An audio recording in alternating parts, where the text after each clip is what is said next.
ان کے پرانے پچھلے واقعات، حضرت موسیٰ علیہ السلام کے واقعات جو کہ وہ اپنی اجارہ داری سمجھتے تھے اور وہ کسی سے شیئر نہیں کرتے تھے، اللہ تعالیٰ نے وہ قرآن میں بیان کیے، حضور صلی اللہ علیہ وسلم کے ذریعے لوگوں کو پتہ چلے، اور بھی بہت ساری باتیں ہیں۔ پھر جب مدینے میں آہستہ آہستہ مسلمان تھوڑے مستحکم ہوئے اور ایک ریاست جو ہے مدینہ میں مسلمانوں کی بنی، تو وہاں پر ایک ریاست میں جیسے کہ آپ کو پتہ ہے معاشرتی، اصلاحی اور بہت سارے قوانین اور بہت ساری اصلاحات کی ضرورت ہوتی ہیں، تو اس کے احکامات بھی سورہ بقرہ میں کافی تفصیل سے دیے گئے ہیں۔ قرآن کی طویل ترین یہ سورت ہے، اور صحیح مسلم کی روایت ہے کہ حضور صلی اللہ علیہ وسلم نے فرمایا کہ 2 جگمگانے والی صورتیں ہیں، سورہ بقرہ اور سورہ آل عمران، ان کو پڑھا کرو، قیامت کے دن یہ اس حال میں آئیں گی جیسے بادل ہوں، یعنی اپنے پڑھنے والوں کے اوپر جیسے بادل ہوں یا سائبان ہوں یا پرندوں کے جھنڈ ہو، یعنی سایہ کریں گی، بادلوں کی طرح بالکل اس طرح سے اوپر چھا جائیں گی۔ آپ کو پتہ ہے قیامت کے دن کی سختی اور اس کی ہولناکی سے اللہ سب کو اپنی پناہ میں رکھے۔ تو اس دن جو ہے نا یہ صورتیں اپنے پڑھنے والوں کو تنہا نہیں چھوڑیں گی، بلکہ ان کے اوپر سایہ کریں گی، جیسے بادلوں کا ایک گروہ ہے، یا جیسے سائبان سایہ اوپر آ جائے گا، یا پرندوں کے جھنڈ جیسے سایہ کر دیں، اس طریقے سے یہ اپنے پڑھنے والوں کے اوپر سایہ کر دیں گی۔ پھر آپ صلی اللہ علیہ وسلم نے مزید فرمایا کہ سورہ بقرہ کو پڑھنا باعث برکت ہے اور چھوڑنا باعث حسرت ہے،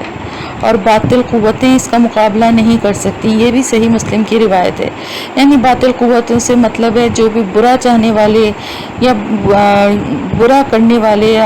ہوتے ہیں، یا جادو کرنے والے، جو بھی برائی کی نیت سے جن کا بھی ارادہ ہوتا ہے، تو یہ صورتیں جو ہیں ان کی ایک نہیں چلنے دیتی۔ اس صورت کو پڑھنے سے ساری چیزوں کا سد باب ہے۔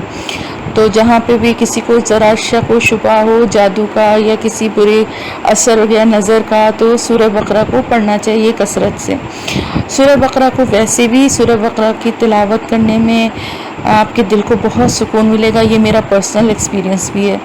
کہ جس وقت آپ سورہ بقرہ کو پڑھتے ہیں نا، اگر آپ ایک نشست میں پڑھیں تو آپ دیکھیں آپ کے دل کو بڑا سکون اور بڑی تقویت ملتی ہے۔ اگر پوری سورت روزانہ پڑھنا ممکن نہ ہو تو یہ کوشش کریں کہ شروع کی 10-12 صورتیں اور آخر کی 4-5 صورتیں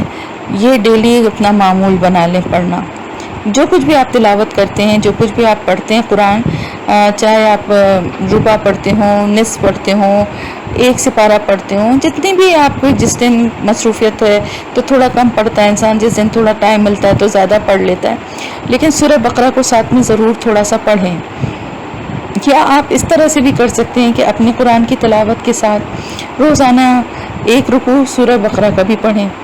تو کچھ دنوں میں سورہ بقرہ کمپلیٹ ہو جائے گی، پھر شروع کر دیں۔ مختلف طریقوں سے پڑھ سکتے ہیں، لیکن بہرحال کہنے کا مقصد جو ہے وہ یہ ہے کہ سورہ بقرہ کی اہمیت اتنی ہے کہ اس کو ضرور اپنی روٹین میں شامل کریں، اور کچھ بھی نہیں اگر کر سکتے تو کم از کم رات کو سوتے وقت اس کی آخری 2 آیتیں ضرور پڑھ کے سوئیں۔ انشاءاللہ تعالی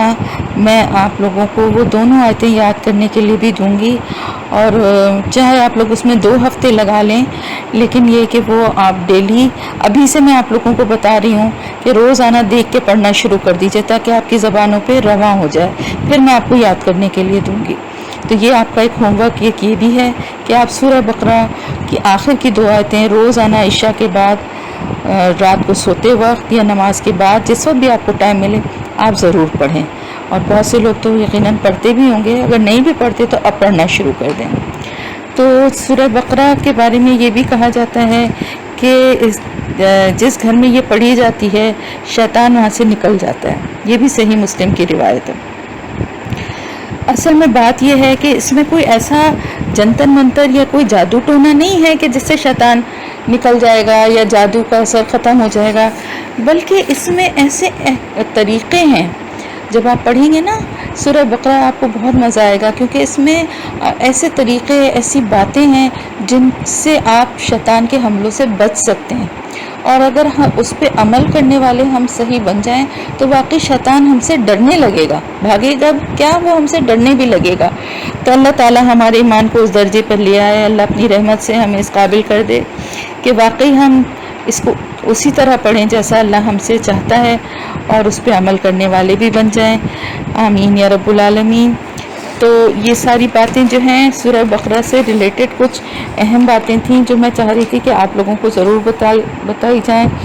اور یہ اس کی شروع کی آیتیں اور آخر کی آیتیں، اور آیت الکرسی اسپیشلی، آیت الکرسی بھی سورہ بقرہ میں ہی